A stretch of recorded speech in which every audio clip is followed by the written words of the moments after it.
Kesal anaknya ditilang, pria di Banyuasin ini serang dua polisi lalu lintas pakai senjata tajam.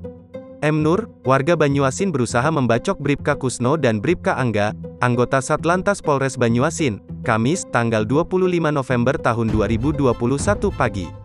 Alasannya, Nur tak senang anaknya kena tilang polisi gegara tidak mengenakan helm saat berkendara. Dua anggota Polantas itu hendak dibacok saat sedang mengatur lalu lintas di Simpang Tugu Polwan, Kecamatan Betung, Banyuasin, Sumatera Selatan, Sumsel, Kamis tanggal 25 November tahun 2021 pagi.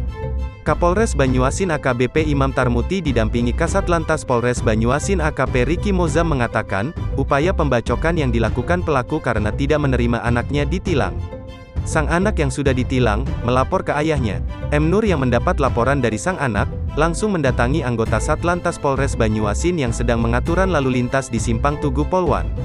Karena tidak menerima penjelasan dari polisi, M. Nur menuju ke mobilnya untuk mengambil parang serta celurit yang sudah dibawa dari rumah.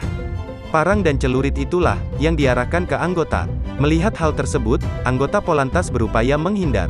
M. Nur tetap saja mengejar anggota yang menghindari ayunan parang dan celurit. Mendapat penyerangan yang membahayakan nyawa, kedua anggota polisi itu langsung melapor ke Kasatlantas Polres Banyuasin AKP Riki Mozam. Pelaku akhirnya ditangkap di rumahnya di kawasan Betung oleh Satreskrim Polres Banyuasin.